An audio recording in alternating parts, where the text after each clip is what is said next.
All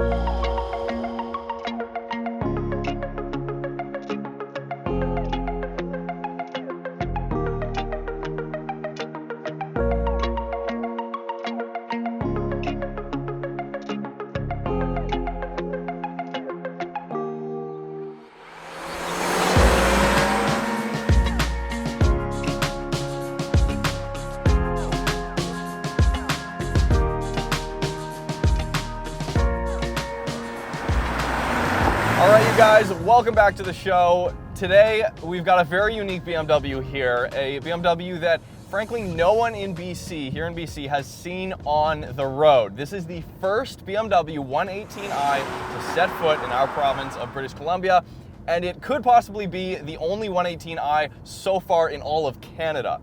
This is a 2005 BMW E87 5-door 118i. The 135i exists, which we filmed in the past. We filmed a modified one. That's a big single turbo inline six, for those of you who don't know. And then there was obviously the 1M as well, which is an uber rare, kind of hyped up version with a wider track width than that 135. We also filmed a modified version of the 1M just a few months ago. So not only are we going to drive this 118i that is frankly in great condition, but we're also going to talk a little bit about some of the other cars that you can finally import starting in January of 2021. It's a new year, you guys. It's a whole new lineup of vehicles that we're able to import here in Canada because they are 15 years or older. So that is our federal regulation in our country. It just drives almost like a new car. And what I mean by that is the steering does not feel worn out in the slightest. The way the suspension loads up in the corners and all the bushings, they just feel so fresh, but you can still get a lot of these just kind of daily commuter versions that haven't been ragged on. They've just been driven a couple thousand, literally, you guys, a couple thousand kilometers a year. What was this guy doing? Honestly, going to the shops and back, and that is it. I mean, the car was essentially saved its whole life for Martin here to go ahead and own it and use it as his daily driver. I think the 1 Series is a great car, and the reason why I even bothered coming out here to drive this car, I know you guys, it is an automatic. They do offer this car in a 6-speed manual. This is a 6-speed automatic. 2-liter inline 4 under the hood. It does have variable valve timing. It is not the direct injection engine. That came a little bit later. So it does have 127 horsepower and 132 pound-feet of torque. It's a commuter vehicle, you guys. Straight up, I mean, some cases the numbers tell a lot of the story with a vehicle, in some cases they don't. In this case with the 118i, it absolutely does. What you're getting here is not a incredibly quick or torquey commuter sedan. It is not a hot hatch, but what you're getting here is a commuter vehicle and a properly sized, in my opinion, hatchback that has just great driving dynamics, that absolutely drives as smooth and as nice as a 135. It feels just like a way more tame 135i that doesn't have any torque.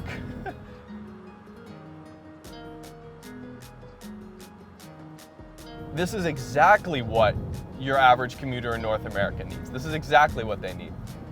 It's a front engine, rear wheel drive hatchback that weighs less than 3,000 pounds. Can comfortably fit 5 people, can comfortably fit any luggage you're gonna wanna put in the back. And it has, while the 2-liter only has like 127 horsepower, it's on paper, it's barely enough to merge onto the freeway. It does kind of pick up a little bit closer towards the 6,500 RPM redline. Oh, I love the steering. It's everything you know about a normal 135i, a standard turbo manual 1 Series.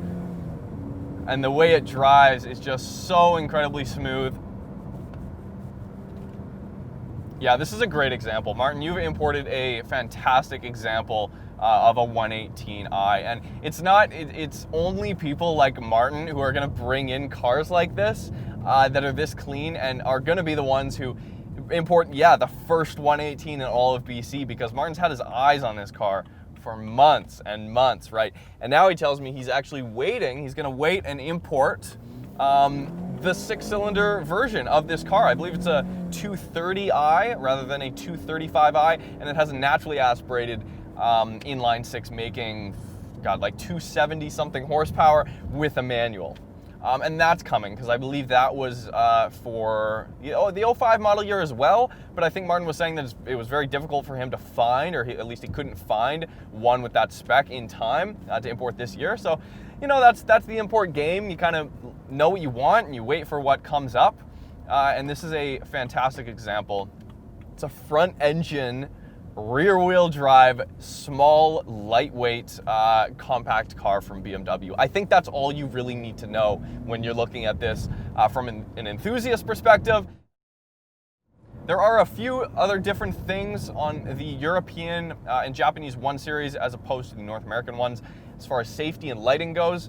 So first off, you might notice those little orange reflectors on the fenders and on the wheel arches. That is basically mandatory when you bring in or mandatory, if you know the right people, it's not, but mandatory in order to comply with Canadian safety standards here on the road.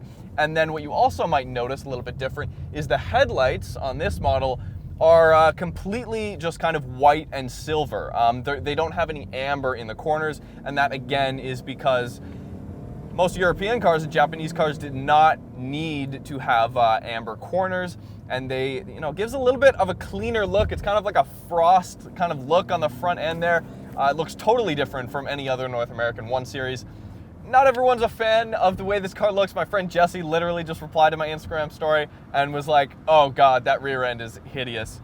I totally disagree with him. I think this is especially from the front end and a side profile, I think this is a great looking 1 Series.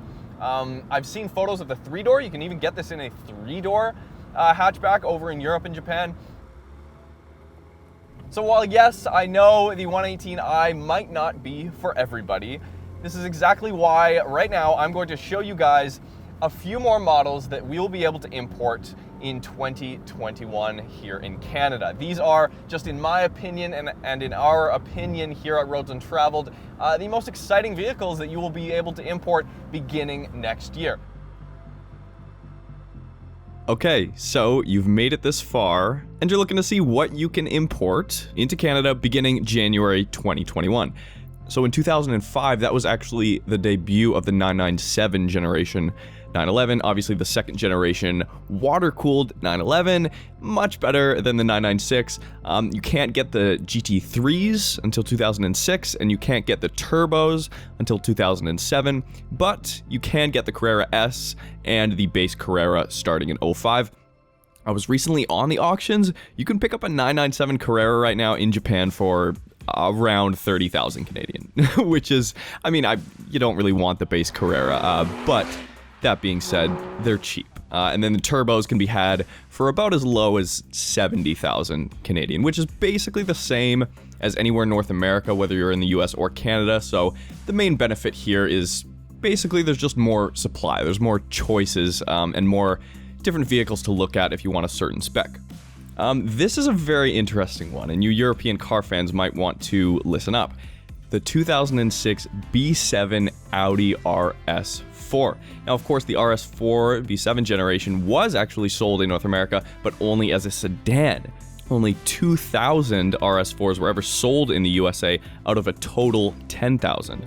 And the RS4 Avant, the wagon version, was actually never sold in North America. And honestly, you guys, out of this entire list, this is hands down the one I'm most excited to see on North American soil. Speaking of wagons, the 05 to 07 Evo 9. So of course, the Evo 9 was sold in the US. The 05 was the first year of the Evo 9, so in fact that is already legal to import into Canada. But the wagon version of the Evo 9 is where it really gets interesting. So, and the Evo wagon, in fact, Mitsubishi only ever made 2,924 of those. And yes, it has the 6-speed manual as per the normal MR spec here in North America. So those two I definitely keep an eye on. There are two honorable mentions. These two vehicles will be available for import. This is where things get very modern. The Nissan GT-R, the first year of production was actually in 07, and in 2022, you will be able to import a right-hand drive R35 Nissan GTR into Canada. I looked on the auctions. I saw some high mileage 07s and 08s selling for as low as 44,000 Canadian. That's ridiculous.